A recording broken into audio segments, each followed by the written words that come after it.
রমজান শয়তানের বিরুদ্ধে তৃতীয় বিশ্বযুদ্ধের মতো মহা বিশ্বযুদ্ধের মাস। অতএব 30টা দিন প্রত্যেকটা যুবককে চ্যালেঞ্জ দিতে হবে যে আমরা শয়তানের খপ্পরে পা দিব না। মান সামা রমাদান ঈমানান ওয়া ইহতিসাবান, ঈমান সহ সিয়াম থাকলে অতীতের গুনাহ মাফ হবে। ঈমান সহ, ঈমান সহ মানে লা ইয়াজনি জানি হিনা ইয়াজনি ওয়া মুমিন, যখন কোনো জেনাকারী জেনা করে তখন তার অন্তরের মধ্যে ঈমান থাকে না, জেনা করা অবস্থায় ঈমান থাকে না। যখন কোনো চোর চুরি করে, চুরি করা অবস্থায় তার অন্তরের মধ্যে ঈমান থাকে না। তাহলে আপনি যখন রমজান মাসে গুনাহ করবেন, আপনি কি ঈমান সহ সিয়াম রাখতেছেন না ঈমান ছাড়া? কথা বলেন, ঈমান সহ না ঈমান ছাড়া? ঈমান ছাড়া।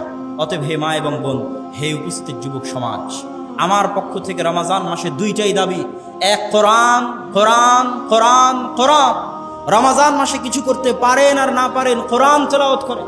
গোটা বাড়িতে কোরআন তেলাওয়াত হবে, প্রত্যেকটা সদস্য কোরআন তেলাওয়াত করবে। যে কোরআন পড়তে জানে না কোরআন পড়া শিখবে। আর 2 নাম্বার জরুরি কাজ হচ্ছে গুনাহবিহীন রমজান। তারাবির সালাত আদায় করলেন, জোহরের সালাতে নাই, এই রমজানের কোনো মূল্য আছে? জোহরের সালাত ছেড়ে দেওয়া মানে যে কোনো ফরজ সালাত ছেড়ে দেওয়া অনেক বড় বড় কাবিরা গুনাহের চেয়ে বড়।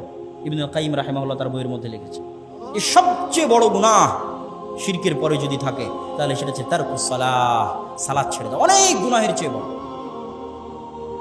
তাহলে আপনাকে রমজানে যদি আপনি ফরজটুকু আদায় করেন, ফরজ যদি আদায় করেন, তবুও আপনাকে গুনাহবিহীন থাকতে হবে।